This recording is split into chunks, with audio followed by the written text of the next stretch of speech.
If you want to know what a town's afraid of, stand by its river after midnight and listen to what it refuses to say. On a storm-bruised April night in eastern Tennessee, Marcus Reed stood on a flat rock at the bend of the little river, rain needling his jacket, police lights throwing thin red streaks across the water. He held his sister's necklace in his palm, a tiny silver pendant he'd saved up for on a forklift operator's wages, and watched the current push against the stone like an engine that never shut off. Behind him, a deputy finished stringing a strip of yellow tape and shook water from his cap like a dog. Sheriff Clayton Harmon stepped close enough to be heard over the river.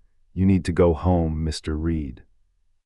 Marcus didn't look at him. "That her car?" He nodded toward the parking area where an aging white Civic sat cockeyed between two muddy lines. Keys in the cup holder, wallet in the seat. "That's her plate," Harmon said, "and that's all we got." "What time did y'all find it?" Park ranger noticed it at sunrise, doors unlocked. "Rain started around 6, Marcus said, as if cataloging details might drag his sister back onto the trail. "So if she parked yesterday morning, that car sat dry for a whole day. You don't leave your wallet for a day." Harmon worked his jaw, 50-something, belly pressing against his duty belt. He had that practiced, even tone that always sounded like the end of a conversation. "Your sister's 19, Mr. Reed. Sometimes young folks get to thinking they need space. Alana, she texts me back if I sneeze too loud. Maybe she needed more space than a text." Harmon tipped his chin toward the dark wall of trees. "Sometimes people take off, sometimes they come back. River takes and river gives. Rivers don't fold their own laundry," Marcus said. The words came out before he could stop them, a thought turned prophecy. He closed his fist around the pendant until the edges bit his skin. Harmon's eyes flickered. "We'll have a search tomorrow. Dogs, chopper if this weather clears. Tonight the trail's a skating rink and I'm not putting a crew in there blind." "You have a crew," Marcus said. "I'll be your whole damn crew. You're not trained." Marcus turned then. "I was infantry in Baghdad." He didn't raise his voice, he didn't need to. Rain drummed on the hood of a cruiser. "I can walk a mile of wet rock without breathing hard." "Army ain't the Smokies," Harmon said. "No," Marcus said, "but men who want to live move the same way in both places." A crack of thunder pressed the conversation down to its bones. Harmon exhaled. "Go home. We'll call you at first light." Marcus slipped the necklace into his front pocket. "You call me now or I sleep in that car. Suit yourself." Harmon's radio hissed with a deputy's voice. The sheriff turned away, listening, nodding, already stepping back into the night where the law had rules and families had to wait. Marcus waited until the red-blue flicker pulled off and the parking lot grew dark again. He took the basics from his truck, flashlight, poncho, an old army compass, then stood at the trailhead beneath a sign bleached by 100 summers. Laurel FALLS 13MILES. The rain softened to a fine mist, the kind that soaks you without ceremony. He pulled up his hood and stepped into the trees. The Smokies swallowed him quickly, the way they do after midnight. He walked with his light low, letting it paint the ground just in front of his boots. He knew what panic did to a person, how it made them step too fast, breathe too shallow, turn their ankle on the kind of rock they'd laugh at in daylight. 20 yards in, he found a bottle cap half-mashed into the mud. 50 yards later, a gum wrapper silvered against the leaf litter. Junk made more sense than the emptiness of his own thoughts. "Lan," he said, low and steady, the way he used to talk to her when she had night terrors as a kid. "You done with this game? Come on out." No answer but the river shoving itself forward. He'd been back from the army 3 years and still hadn't learned how to hold a day without his sister's voice passing through it. She'd been his hum and his complaint, the text pinging his phone at lunch. "You think Mom still has that old sugar cookie recipe?" The selfie from the college library with a strand of hair across her eyes. "Tell me I look serious, not sad." He tried to be both brother and father after their dad's heart gave out in a factory locker room between the second and third shift. Some weeks he was paycheck and scold, some weeks he wasn't enough of either. Every time he'd told her to be careful, Alana had nodded like she got it, then gone and been 19 anyway. The trail curled along a slick shoulder where the river pushed against rock like a restless shoulder under a shirt. The mist thickened and turned his breath to fog. He stopped where the path narrowed and crouched. A dark scar of soil missed its leaves. A boot had slipped, he thought, maybe last night, maybe this morning. He put his fingers into the groove, felt the edges, tried to see the print. Rain erased stories faster than any liar. Marcus stood and swept his light higher. 10 feet off the path, strapped to a tulip poplar, a small black rectangle blinked once, almost shy. Trail camera, the kind that watched what didn't know it was being watched. "Who you hunting in a public park at midnight?" he murmured. He stepped over the wet leaves and studied the housing. No markings, no serial he could see, just a plastic sticker peeling at one corner. Hunter Haven, Knoxville. He felt his jaw tighten. He wasn't a cop, he couldn't take it down, he could look where it looked. He followed the camera's sightline back through the trees to the mouth of the trail, then swept his light across the understory. Another blink farther in, another camera. Who needed 2 eyes on a gate? He took a photo of each with his phone, then kept walking, every step feeling less like search and more like trespass into someone else's small religion. At a half-mile marker, he found a candy bar wrapper wedged under a root. He crouched again. The brain looked for bargains at 1:00 a.m. If that's hers, she had to be alive long enough to eat it. If she ate it, she wasn't running. He slid the wrapper into his pocket because you couldn't tell a sheriff to care without something to hold up in his face. His light picked out a shard of glass. He lined, pinched it, turned it in his fingers. Not glass. A SIM card, dirty around the edges, the metal still clean. His breath left him. He swallowed rain. A night bird called once and then thought better of it. Alana had joked last Christmas that if she ever got famous, she'd smash her phone and live off postcards. He held the SIM card like it might dissolve. "Where were you standing when it dropped?" His voice sounded too loud even to him. He knelt and shined his light low, parallel with the ground, like he was dusting a room with a single beam. Nothing else glinted. He slid the card into the tiny pocket above his jeans pocket, the one jeans companies pretend nobody uses, and stood slowly, a crack rising up his back like he'd been carved from something too stiff for his age. He walked on until the trail reached a switchback and the sound of the falls shifted from rumor to roar. He flicked off his light and let the dark hold him. In Baghdad, he'd learned the shape of absence. In Tennessee, he learned it wore a different suit. When he turned back, the rain had eased. The river sounded like a throat clearing. He retraced his steps with the stubbornness of someone who's seen men live on bad odds and worse information. At the trailhead, a single pickup idled in the corner of the lot, headlights off, engine sound like a breath held through clenched teeth. A silhouette sat behind the wheel. Marcus called out, "Park's closed." The driver didn't answer. The truck rolled forward 2 feet, then stopped. Marcus pulled his hood back so the man could see his face. "You lost." The truck's window whirred down an inch. A voice rolled out, low and slow, as if it had been practicing being harmless. "Nights for animals, not people." Marcus angled his light down, unwilling to give his position away, unwilling to leave himself blind. "Then why you here? Why are you?" the voice asked, and the window hummed up again. The truck eased past him, tires muttering on gravel, and turned toward the highway. As it pulled away, Marcus got a flash of a decal on the back window, Private FALLS Tour. He raised his phone, snapped the plate, got nothing but glare. He stood in the rain until the road noise flattened out. Somewhere a mile behind him, water walked itself off a stone ledge and pretended it wasn't falling. He slid into his own truck and set the SIM card carefully on the dash like a fragile coin. His reflection stared back at him in the dark glass, 32, tired, a face that carried other people's expectations and his own anger like twin bags at the airport.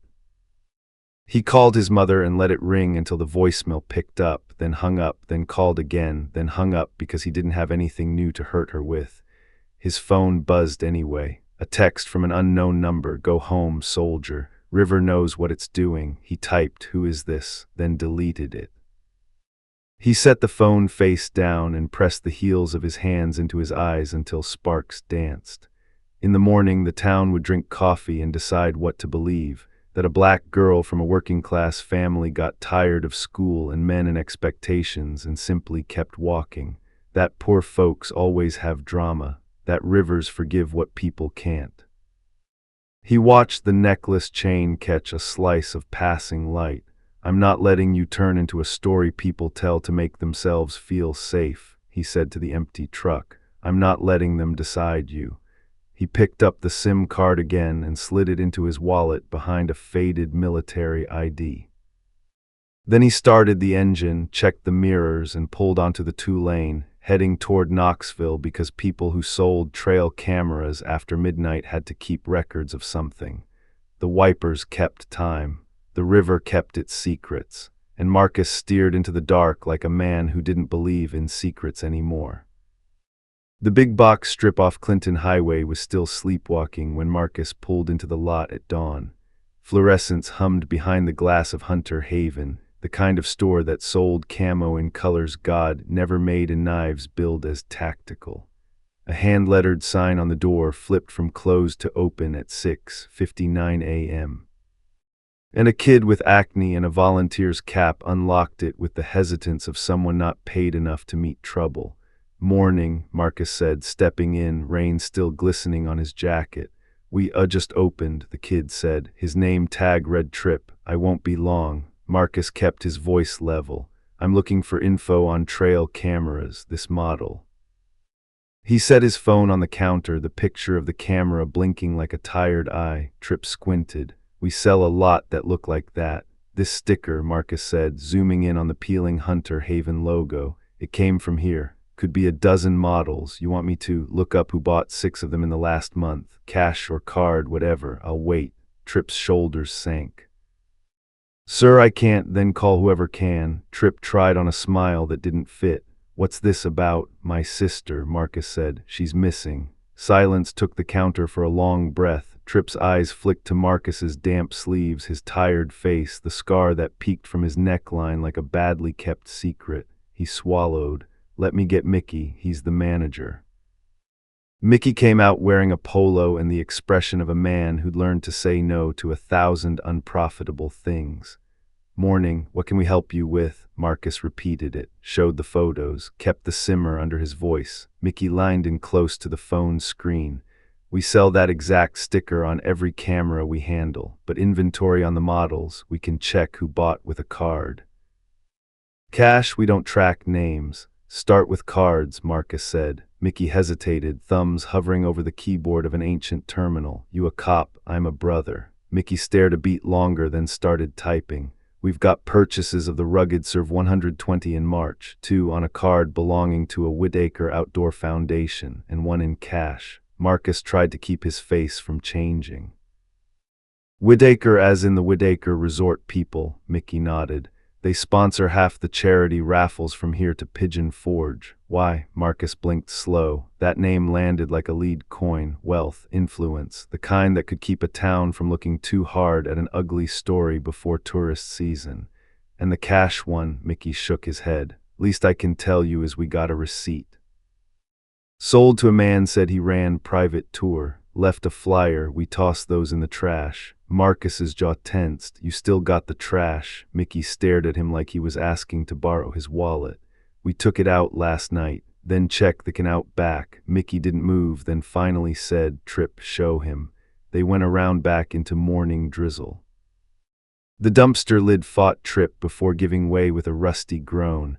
Marcus climbed onto the low concrete lip and leaned in. Coffee filters, a torn wholesaler box, a wad of flyers matted together by something sticky. He peeled them apart. Private Falls tour, no website, a phone number, a name he didn't recognize. He snapped a picture and slid one of the soggy flyers into a zip bag he kept from his army days, because some habits don't die even when your war's over. "Thanks," he said to Trip, who nodded like he wanted to be anywhere else. On the drive back toward Townsend, memory rose without his permission, like a song he hated that still knew all the words. He saw Alana 2 days before she vanished, standing in his kitchen in a thrifted denim jacket, making too much coffee like she always did, because she thought abundance made people feel safe.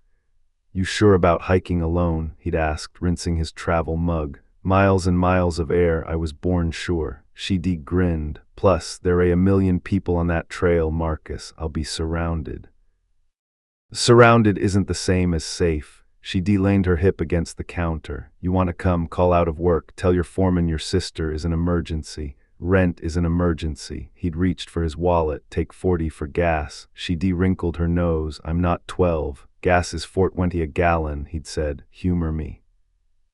She'd taken the bills with a smile that said she knew he only had 60 in there. "Fine, Dad." He'd rolled his eyes. "Don't do that to me." She'd sobered. "Hey." She reached up and straightened his collar like he was the one going out into the cold. "I'm good. Text you at lunch. Happy." He'd nodded because arguing would look like love and he didn't want to start the day with a fight he couldn't win. She left a peach in the fruit bowl with a note on it, "Eat me, grump," and the pit was still in the trash when he came home to an empty apartment and a silence that made the walls feel mean. By 10:00 a.m. on the day of the search, the community room at the firehouse smelled like coffee and wet nylon. Volunteers, retirees with kindness bandanas, college kids with energy to burn, church ladies passing out muffins, stood under a banner for the Whitaker Outdoor Foundation that read "Keep Our Parks Wild." Sheriff Harmon stood at the front next to a topographical map with trailheads marked in orange. "We've got dogs for the first 2 miles, Harmon said. "We'll grid the riverbank and check all secondary spurs. If you're not trained, you stay on the marked trails. No heroics." Marcus raised a hand. "Who's leading the riverbank?" Harmon didn't look thrilled to see him. "Deputy Frazier." Marcus caught the murmur ripple. Frazier was Harmon's nephew. Of course he was. "You want somebody who can move fast and quiet. I'm available. I've got it covered." "Your nephew knows how to read water." Harmon's jaw tightened. "Mr. Reed," I said, "I've got it." A man in a wax canvas jacket, late 40s, clean boots, stepped forward. "Sheriff, maybe we don't need to spook the tourists with choppers and sirens. Weekend bookings are strong. We can keep this discreet, can't we?" The man smiled the way people smile when they've never once been overdrawn. The name clicked from the tag on his jacket, Jonah Whitaker. Marcus felt the heat start at the base of his skull. Discreet. He took one step forward. "My sister's 19. She isn't a PR problem. She's a person." Whitaker's smile didn't change, but his eyes cooled. "Of course, no one's saying otherwise, friend." "Don't call me friend." Harmon held up a hand. "Let's keep this civil, mister." Whitaker's foundation is providing lunch and radios. We appreciate the help.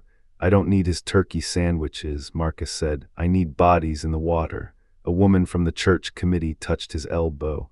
"Marcus, honey, we're all trying." He pulled away gently. "Trying don't drag a body out of a river." The room went thinner. Harmon took a breath. "We'll proceed as planned." Plan meant slow. Plan meant respectable. Plan meant we did our best on paper. Marcus spent the morning in the trees anyway, running a line along a stretch of river Harmon hadn't assigned him. His boots filled and refilled. He waited until his thighs burned. He marked down branches with bright tape. Halfway through a bend thick with laurel and rhododendron, he ran into Deputy Frazier holding a paper cup like the woods were his break room. "You're out of your sector," Frazier said. "I wasn't assigned a sector. On purpose." Marcus took a step closer. "You ever lose anybody you loved, Deputy?" Frazier frowned. "My wife left in 18. That's not the same thing and you know it." "I know you're making a mess." Frazier gestured with his cup toward the river. "You tromp through here, you ruin track, you want to help, go home." "Every man in this county wants me to go home," Marcus said. "Ain't that convenient?" Frazier's mouth twitched. "Don't make this about politics." "It's not politics when the man with the money wants the sheriff to keep it quiet and the man with the sister wants him to turn up the volume." Frazier's ears went pink. "Careful, or what? You'll tell me to be grateful for the muffins, or you'll get yourself banned from the site." Marcus stared until the deputy looked away. "Ban me," he said quietly. "Then say it to a camera, see how that plays." They stood with river noise bullying the silence. Somewhere upstream, a dog barked twice, then 3 times. A handler's voice called out, sharp, urgent. For a second, the whole forest leaned to listen.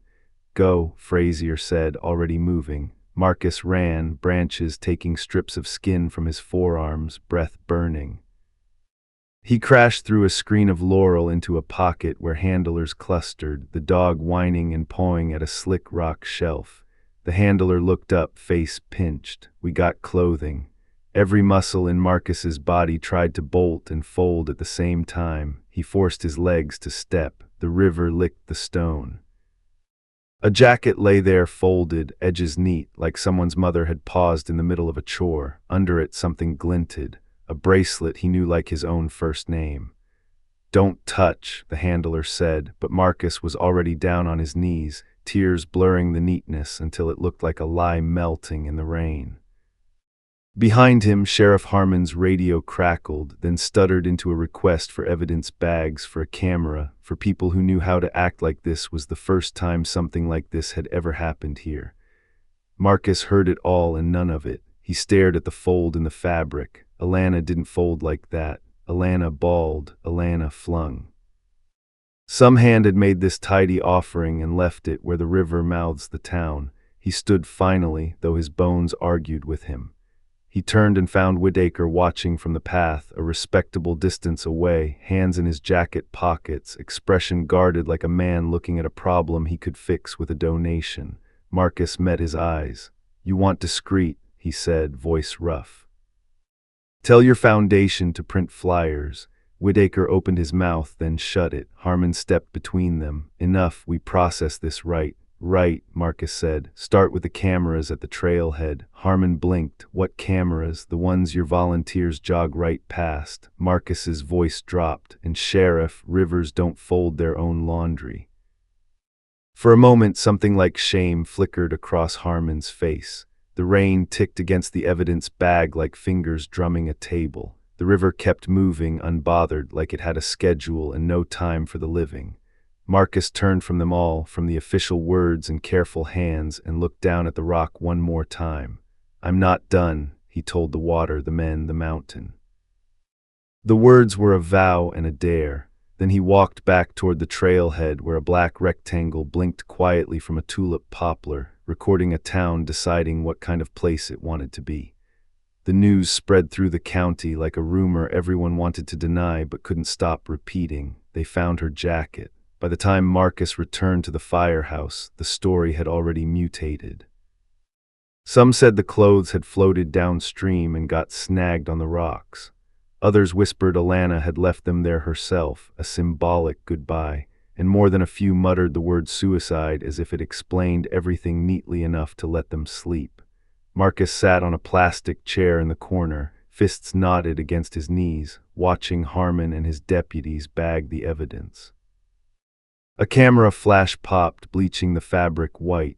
The bracelet, Alana's bracelet, caught the light before disappearing into a zip bag. The chain looked too delicate for the world it now belonged to. "Sheriff," Marcus said finally, his voice cutting through the low chatter. "That jacket was dry. Those jeans smelled like her perfume. That ain't river wash." Harmon, still bent over the evidence table, didn't look up. "We'll let the lab handle it." Marcus pushed forward, voice rising. "Lab's gonna tell you what your eyes already did. Somebody folded those clothes and left them there." The room went quiet. Harmon straightened slowly, hands planted on the table, the kind of pause a man takes when he wants to steady himself before striking.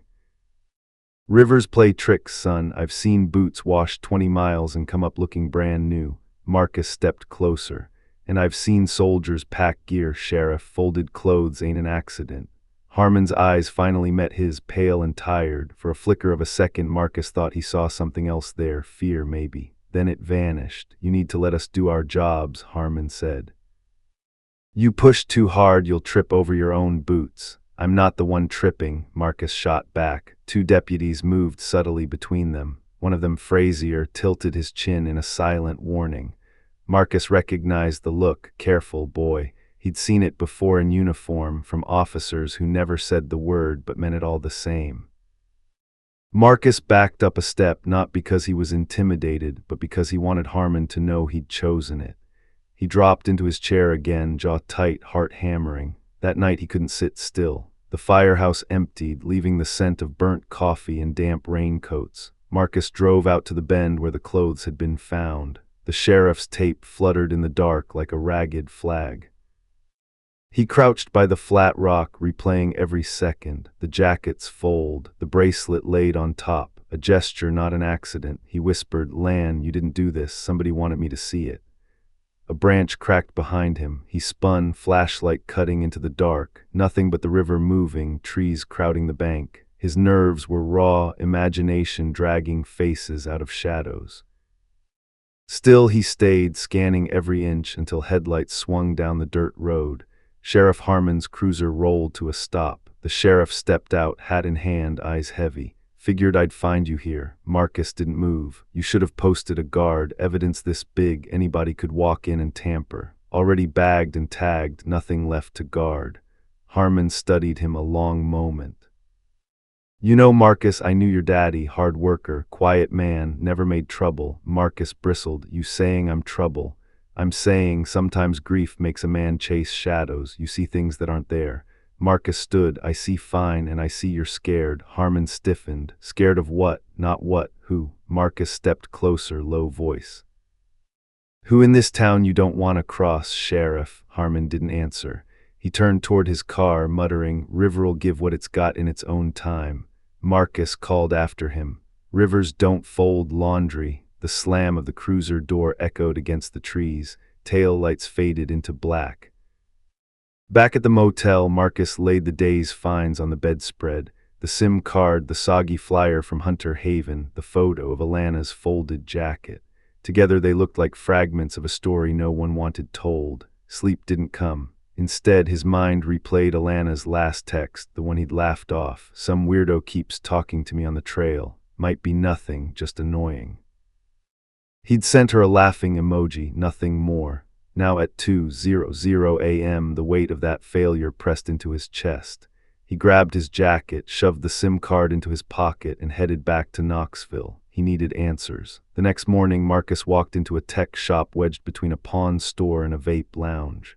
The owner, a wiry man with ink-stained fingers, raised a brow at the SIM card. "Where'd you find this?" "In the woods," Marcus said. "Can you read it?" The man slid it into a reader, screen flickering alive. 5 messages saved. Marcus lined in. The first read, "Don't think I don't see you." Second, "I'll be waiting next time you're alone." Third, "Pretty girls shouldn't walk by themselves." Marcus's throat went dry. "Who sent these?" The tech shook his head. "Burner phone, cash only." "Can't trace it." Marcus stared at the screen, anger tightening every muscle. Figures. He paid cash, thanked the man, and walked out into the Knoxville sun. The messages burned into his memory, each one a nail in a coffin someone was trying to build around his sister's life.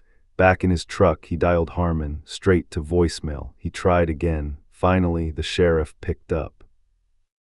Marcus didn't waste time. "I found a SIM card, messages, threats to my sister. This ain't no runaway case, Sheriff. Somebody was hunting her." Silence, then Harmon's voice, low, cautious. "Bring it in, we'll add it to the file."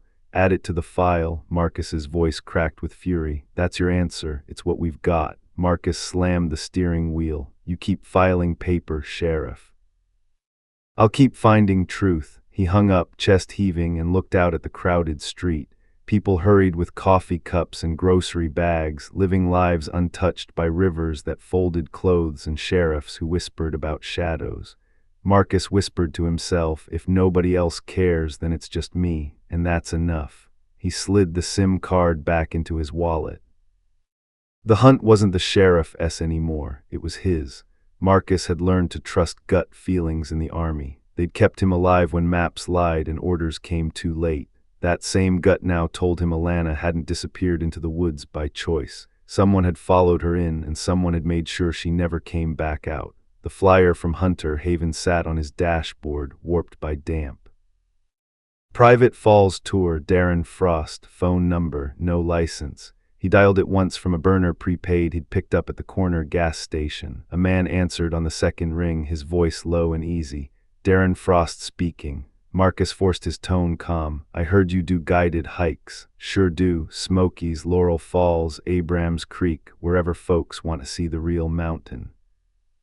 "You looking for something quick or the full day?" Full day, Marcus said. How much? 200 cash. Meet at the trailhead 9:00 a.m. sharp. You alone? Marcus's chest tightened. Yeah, Darren chuckled softly. That's how the forest talks best, just a man in the trees. Marcus hung up before his temper got the better of him. 200 cash for a hike. Most tourists walked for free. The arrogance reeked off the phone. That night Marcus sat in the diner, coffee going cold, pretending to scroll through his phone while watching the door. At 8:45 a man walked in wearing scuffed hiking boots, a dark jacket, and a ball cap pulled low. He ordered black coffee, leaned on the counter like he owned the place, and laughed too loudly at the waitress's joke. Darren Frost. Marcus didn't need an introduction. Every instinct screamed that's him. He watched the man sip, glance around, and finally lock eyes with him. Darren's smile was slow, crooked, like recognition without introduction. Marcus forced himself to hold the stare until Darren tipped his cup in a mock salute and turned back to his plate. The waitress, Maya, slid by Marcus's booth. You know that guy? Who is he? Marcus asked. Calls himself Darren, runs those sketchy trail tour. Gives me the creeps, but some hikers like him cause he knows the back paths. She lowered her voice. Always with women. Never seen him guide a guy. Marcus's hand tightened around his mug. Alana ever mention him? Maya frowned, then shook her head. Your sister? No, I don't think so. Marcus pushed the coffee away and stood. Thanks. He didn't approach Darren that night. Not yet. He needed more than suspicion. 2 days later, a hunter from Sevier County posted grainy trail cam footage online, bragging about the size of a deer moving through the laurel. Marcus froze the video. In the corner, barely lit, was Alana, hood up, backpack strapped, earbuds in. 15 seconds later, a second figure walked past the same camera. Average height, cap pulled low, hands stuffed in jacket pockets. No pack, no water, no gear, just eyes fixed on Alana's back. Marcus zoomed in. The still frame was blurry, but the jawline was unmistakable. Darren Frost. His hands shook as he replayed the clip. Proof, finally. He emailed it to Sheriff Harmon with a single line. He was following her. The reply came back 2 hours later, 2 sentences. We've seen it, nothing actionable. Marcus slammed his fist against the steering wheel so hard the horn blared. Nothing actionable. A man shadowing his sister through the woods minutes before she vanished, and still the sheriff called it nothing. By dusk, Marcus was parked a block down from Darren's trailer, a rusted single-wide tucked off a dirt road. The SUV out front carried the same decal from the night Marcus had seen him, Private FALLS Tour. Marcus sat for nearly an hour watching. At 8:30 sharp, Darren emerged, boots laced, duffel slung, ball cap low.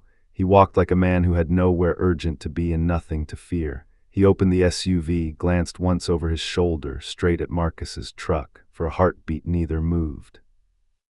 Then Darren smiled, that same slow, crooked smile, and slid behind the wheel. The SUV rumbled past, taillights glowing red.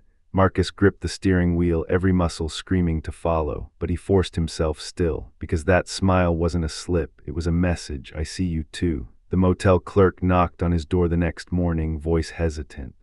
Mr. Reed, Sheriff Harmon says you ought to stay clear of Frost, says you're getting in the way. Marcus opened the door, eyes dark. You think I'm the problem? The clerk swallowed. I don't, sir, but around here, Frost has friends, people who don't want this stirred. Marcus closed the door gently. Inside, the walls felt smaller, air heavier. His sister's face on his phone wallpaper looked back at him like a dare. He whispered, you weren't scared of him, Lan, and I can't be either.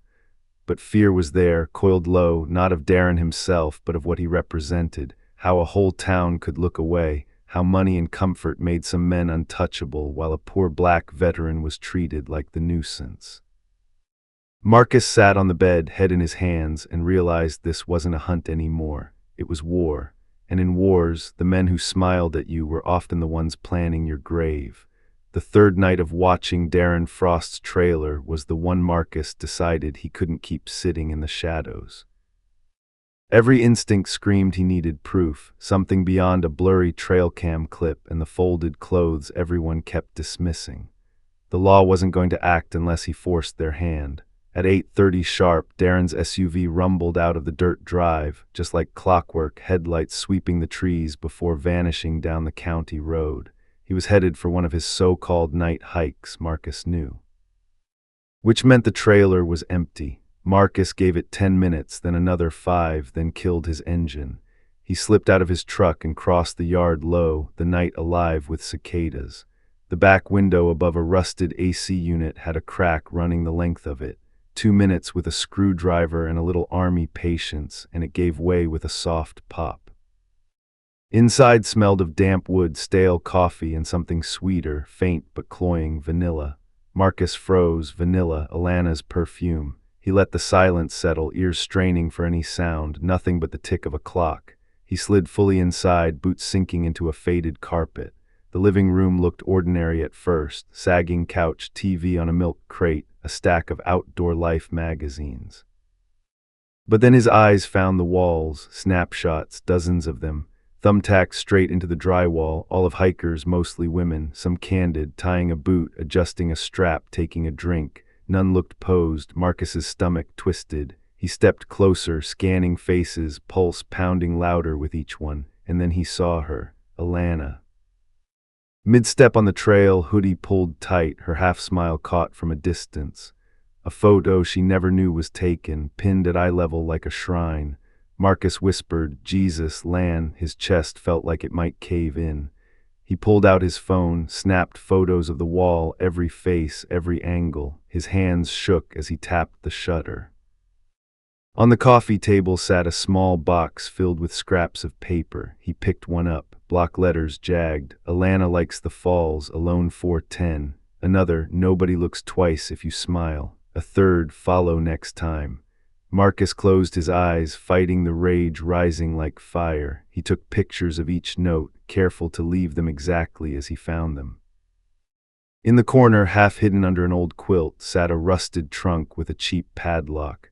Marcus dragged it into the light, wedged his screwdriver into the hasp, and pried until the metal gave. The lid creaked open. Inside, a folded hoodie, Alana's. He knew it instantly. He'd bought it for her last birthday. Beneath it lay a necklace, her necklace, the one she never took off. Marcus lifted it with trembling hands, the tiny pendant catching the dim light. His throat closed. The sound of a footstep snapped him back. He froze, necklace still in his grip. Another step outside the window, slow, heavy. The front door rattled. Marcus shoved the necklace into his pocket and bolted for the back window. He was halfway through when the door creaked open. He landed hard in the dirt, scrambled to his feet, and sprinted for the tree line.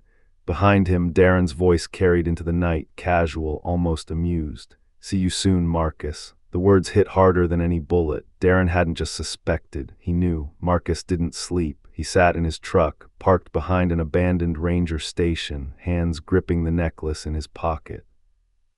His mind spun, should he go straight to Harmon? But Harmon had already shown whose side he leaned toward, and if Marcus admitted to breaking into the trailer, they'd bury him under trespass and evidence tampering before they touched Darren. By dawn, his eyes burned from exhaustion, but his resolve was sharper than ever. He couldn't unsee those walls, couldn't unhear Darren's taunt. At sunrise, he drove straight into town and planted himself on the steps of the sheriff's office. When Harmon arrived, coffee in hand, Marcus stood and blocked the door. "We need to talk." Harmon sighed. "Not like this, Reed." Marcus pulled out his phone, thumb swiping through the photos, Alana's picture pinned to the wall, the notes, the trunk. He shoved the screen toward the sheriff. "Your friend Darren isn't just a creep, he's a predator, and I've got proof." For the first time, Harmon didn't look dismissive. He looked tired, old. His eyes flicked across the images, then up to Marcus. "You broke into his home. I found my sister's necklace in there." Marcus's voice cracked. "You going to arrest me or the man who stalked her?" Harmon rubbed his jaw. "You're playing a dangerous game, son." Marcus lined in, voice low. "No, Sheriff, Darren is, and you're letting him." For a long beat, Harmon just stared. Then he exhaled, slow. "I'll take this to the DA, but you stay out of it, I'm warning you." Marcus shook his head. "I've been out of it too long." That evening, back at the motel, a knock rattled his door. A deputy, Frazier, Harmon's nephew, stood there, arms crossed. Message from the sheriff, Frazier said flatly. Walk away or you'll be the one facing charges.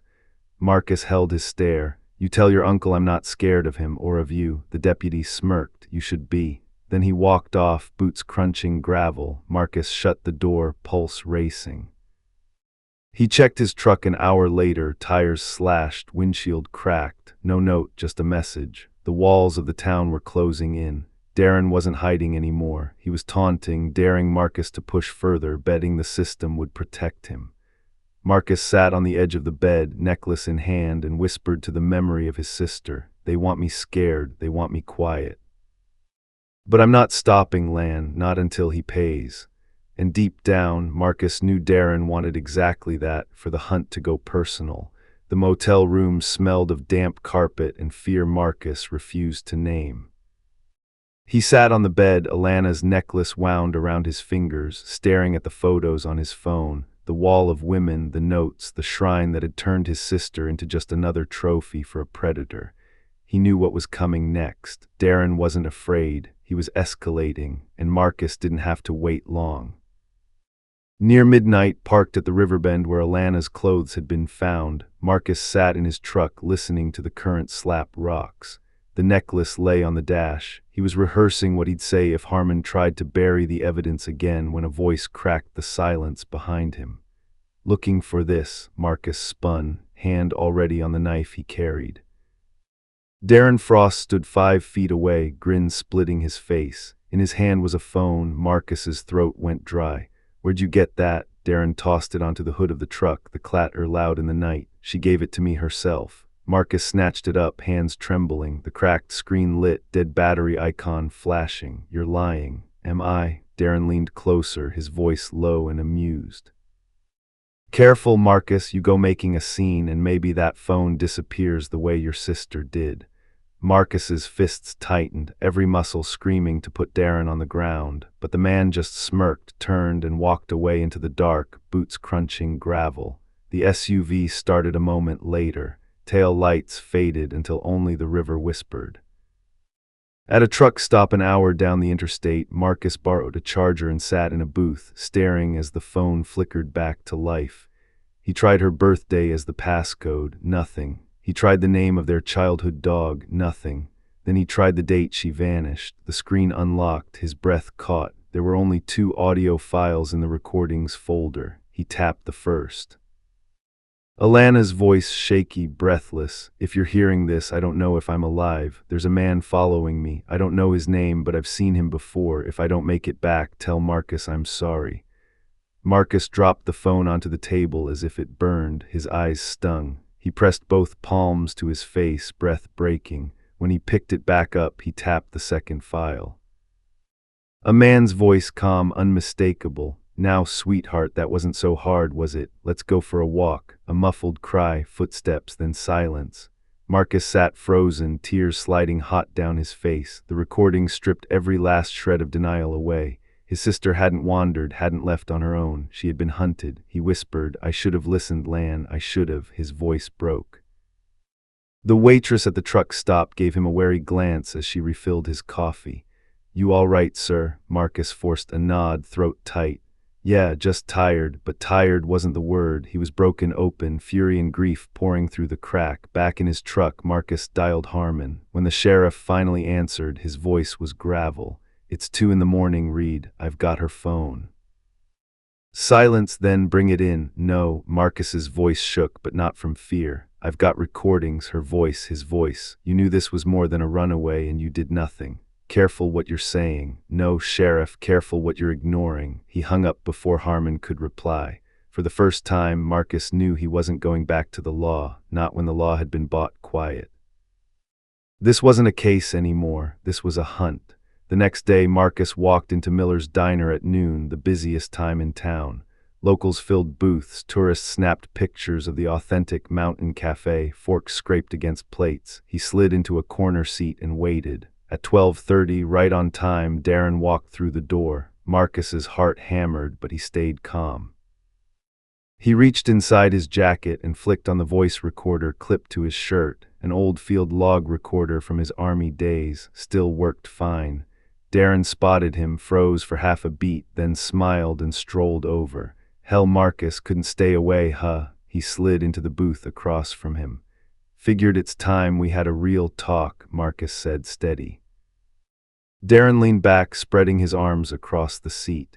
You finally ready to let it go? Something like that. The room buzzed around them, but every eye seemed half aware of the tension at that booth. Marcus leaned forward. You said Alana gave you her phone. That was a lie. Darren shrugged, smirked tight. Maybe she did, maybe she didn't.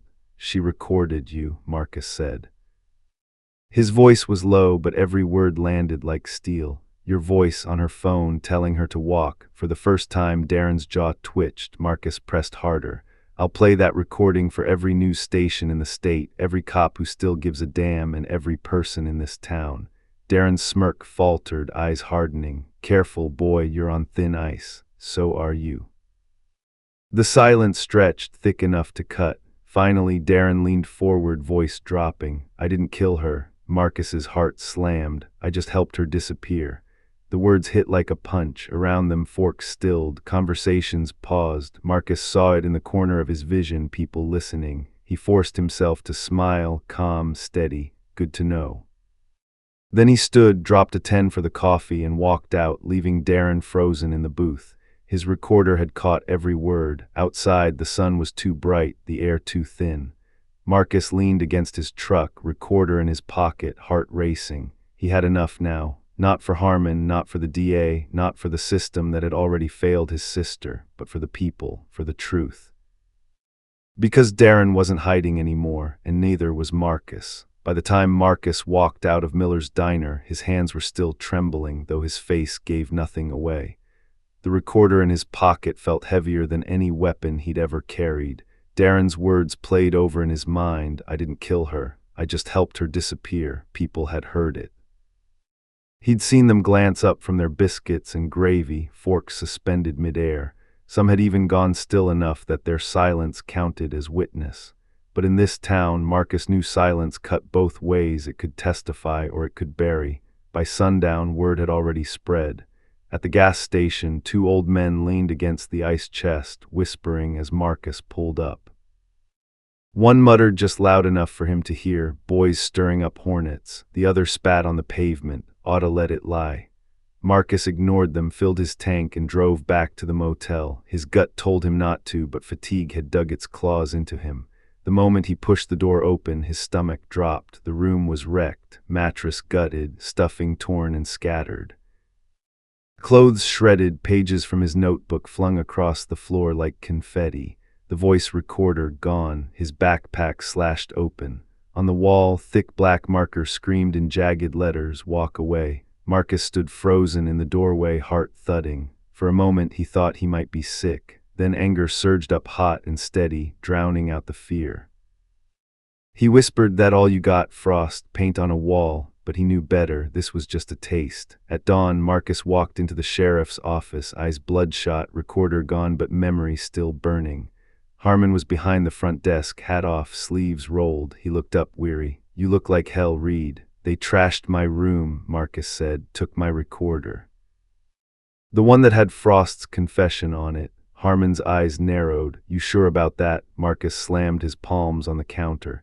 Don't play dumb. He's got the whole town running interference. He wants me out, and your silence is helping him.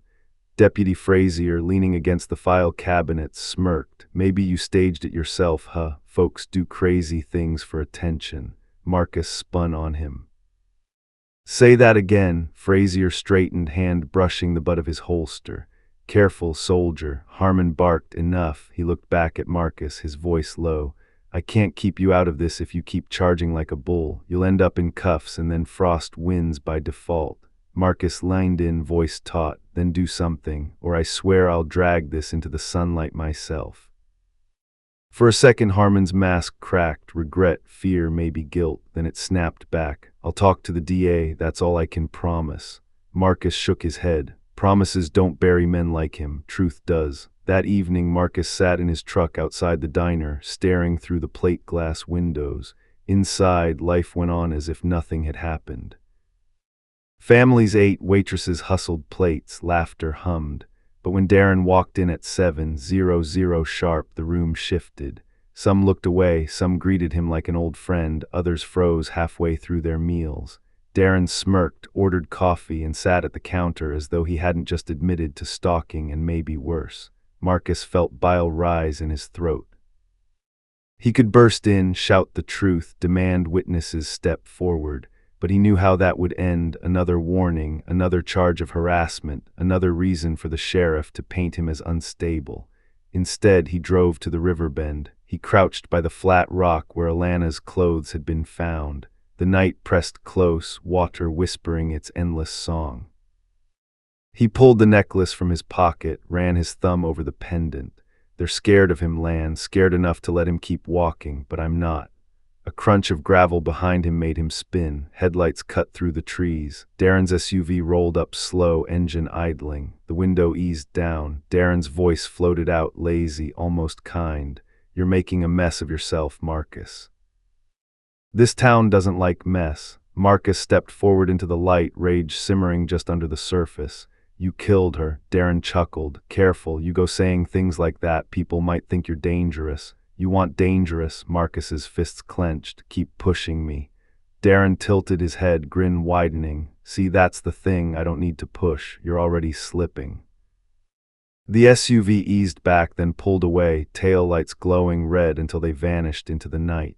Marcus stood there shaking, fury battling exhaustion. Darren was right about one thing: he was slipping. Between grief, rage, and the system's indifference, the line between hunter and hunted was thinning. Back at the motel, Marcus found a note slid under his door. Just a single line, scrawled in the same jagged hand that had marked the wall: "Next time it won't be your room." Marcus crumpled it in his fist, chest heaving. He sat on the bed, necklace tight in his palm, and whispered, "They think fear's enough to shut me up, but they don't know me."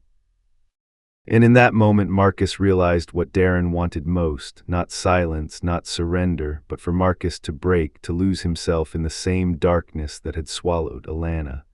Marcus swore under his breath, voice steady now. "You won't get me, Frost, you won't." But deep down, he wasn't sure anymore. The next morning, Marcus walked into Miller's diner with the weight of exhaustion dragging on him like chains. The regulars were there, the retirees at the window booth, the young mothers corralling kids with pancakes, the old couple who played gin rummy between bites of bacon. Everyone had heard about his confrontation with Darren. Some glanced at him with pity, others with suspicion. A few just looked away as if silence was safer. Maya Lewis, the waitress who'd worked the lunch shift the day Darren slipped, slid a coffee toward him before he asked. Her eyes were cautious, darting around the room before meeting his. "You're making people nervous," she said quietly. "Good," Marcus muttered. "Nervous people talk." Maya leaned in just a fraction. "Talk to the wrong person and you won't last the week." Marcus sipped the coffee, staring at the steam. "I already had my motel room gutted, Maya. I've been threatened, followed, warned. Nervous don't scare me anymore." For a moment she hesitated. Then she slid into the booth across from him, her order pad open like she was taking notes. She kept her voice low. "Couple months ago, Darren was in here late. He was talking to some guy I didn't recognize. I wasn't trying to eavesdrop, but I heard him brag about a tackle box." Marcus's eyes snapped to hers. "What kind of tackle box?" Her gaze flicked toward the counter where Darren sometimes sat. She lowered her voice to a whisper.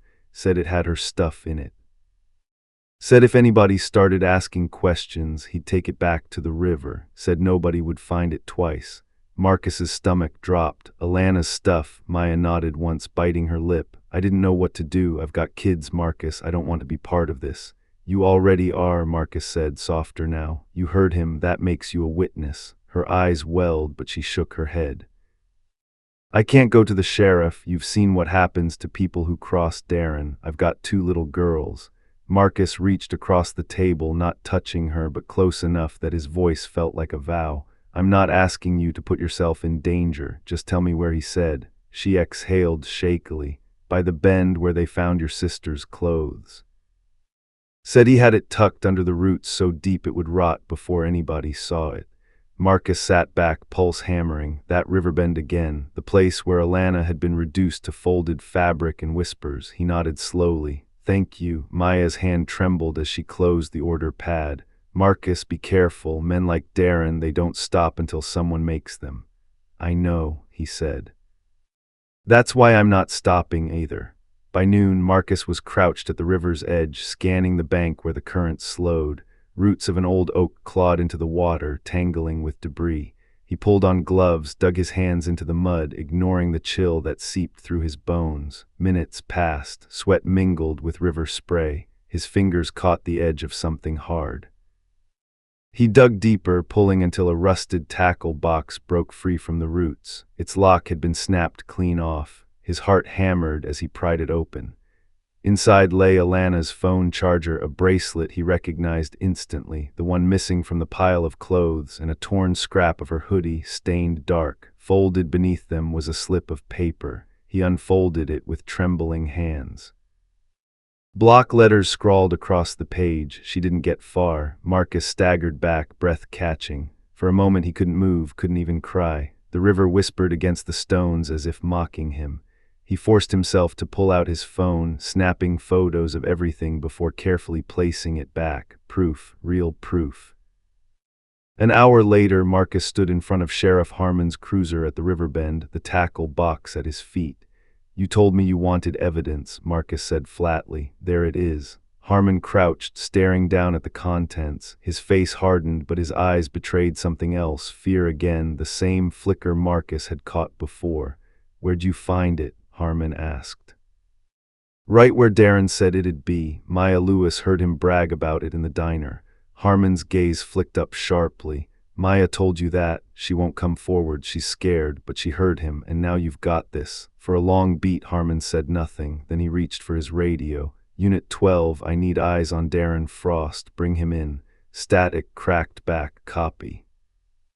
Frost just pulled into Miller's diner. Harmon's jaw set. He looked at Marcus. "You're coming with me." The cruiser screeched to a stop outside the diner 15 minutes later. Through the glass, Darren sat at the counter, sipping coffee like a man who had no reason to fear the world. He turned at the sound of the door, smiled when he saw Harmon and Marcus step inside. "Well, Sheriff," Darren drawled, "didn't expect you to come down yourself." Harmon's hand hovered near his belt. "On your feet, Darren." Darren blinked slow, mocking. "And what's the charge?" "Obstruction, tampering with evidence. We'll see where it goes from there." For a second, Darren just sat, coffee cup halfway to his lips. Then he smirked, stood, and slid his hands into his jacket pockets. Marcus saw the glint first. "Knife," he shouted, but Darren was already lunging. A single shot cracked through the diner, dishes shattering as Darren crumpled to the floor, knife clattering beside him. The room froze, everyone stared. Harmon's gun smoked faintly in his grip. Marcus stood over Darren, chest heaving, staring at the man who had haunted his sister, his family, his nights. It ended not with confession, not with justice, but with blood on the linoleum of a small-town diner. And in that moment, Marcus realized the war wasn't over, because Darren wasn't the only thing this town had been protecting. The smell of gunpowder clung to the air inside Miller's diner long after Darren Frost's body hit the floor. Coffee cups rattled, silverware clinked against plates as people slowly backed away from the counter. No one screamed. No one rushed forward. The silence was louder than the gunshot. Marcus stood frozen, staring at the man who had stalked his sister, haunted his nights, and smiled at his fear. Darren lay on the tile in a growing pool of blood, the knife beside him, lips twisted in a final smirk that made Marcus's stomach churn. Sheriff Harmon holstered his gun, face pale but composed. He turned to the crowd. "Everybody stay calm. Deputies are on the way. This is a crime scene now." Murmurs rippled through the room. One man near the back whispered, "Hell of a thing," and someone else muttered, "Guess he had it coming." But another voice, a woman clutching her child, spat out, "That boy's been nothing but trouble. Maybe the sheriff shot the wrong man." Marcus spun toward her, fists tight. "The wrong man? That monster admitted he made my sister disappear." The diner went still again. People avoided his eyes. By nightfall, the story had already fractured. The local paper ran the headline, "Local Guide Killed in Altercation A.T. Miller's Diner." The sheriff's office called it an officer-involved shooting. On Facebook, half the town hailed Harmon as a hero, the other half accused Marcus of stirring chaos that ended in bloodshed. At the motel, Marcus sat on the edge of his bed, scrolling through the comments on his phone. "Should have left well enough alone. That Reed boy's obsessed. The sheriff saved us from a lawsuit." He hurled the phone against the wall. It cracked, battery skittering across the carpet. His chest heaved. There was no satisfaction, no relief. Darren was gone, but Alana was still missing. And the truth, her truth, was still buried under whispers, half-truths, and polite avoidance. The next morning, Harmon came to him, not in uniform, not with deputies, but alone. He found Marcus sitting outside the diner, coffee cooling in his hands. "You look like you didn't sleep," Harmon said. Marcus didn't look up. "Neither did you." Harmon sighed, easing himself onto the bench beside him. "I filed the report, clean shoot." He came at me with a knife. Marcus finally turned, eyes burning. "That's all you're putting on paper after everything he did? The trail cams, the notes, the tackle box, her phone.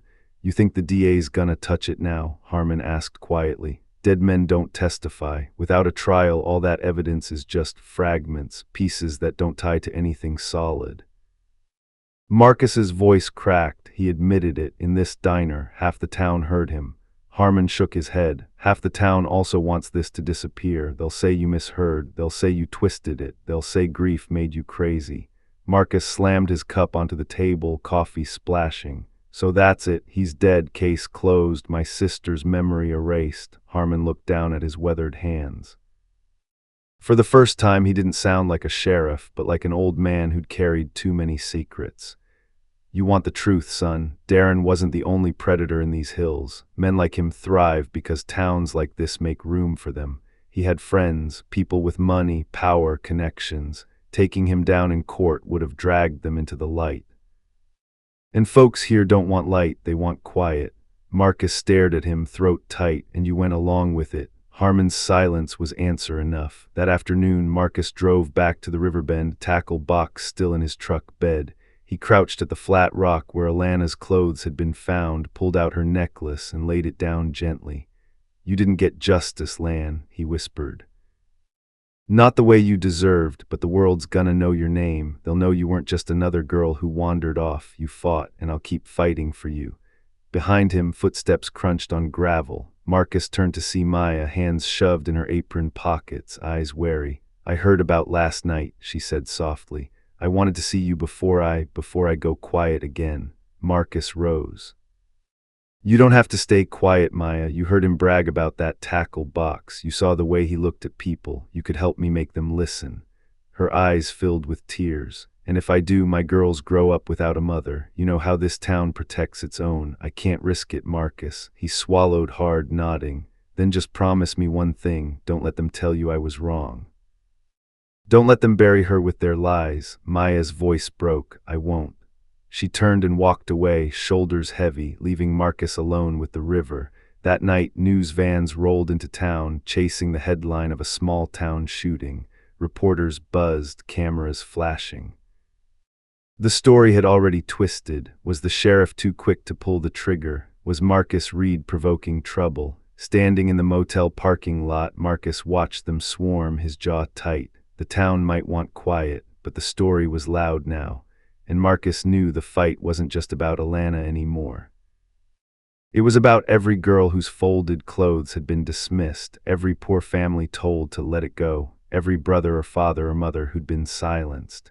He whispered into the night, voice steady despite the weight, "They'll hear you, Lan, even if I have to shout until it kills me."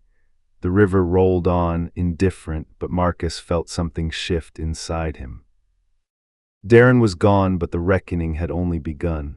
The town buried Darren Frost in silence. No obituary, no service, just a grave dug quick in the churchyard where unremarkable men were laid. By the next week, the diner had scrubbed the blood off its tile. The sheriff's office issued a 2-paragraph statement, and folks were already pretending nothing had happened. But Marcus couldn't pretend. He stood once more at the riverbend where it all began, the same flat rock where Alana's folded clothes had been staged like a cruel performance. In his hand lay her necklace, warm now from his grip. He crouched, placed it gently on the stone, and let his voice carry into the current. "I'm sorry I wasn't there, Lan. Sorry I laughed off that text. You were crying for help, and I didn't hear it." His voice cracked, "But I hear you now, and they're going to hear you too." Behind him came the crunch of boots on gravel. Sheriff Harmon, his hat was off, his face drawn in deep lines.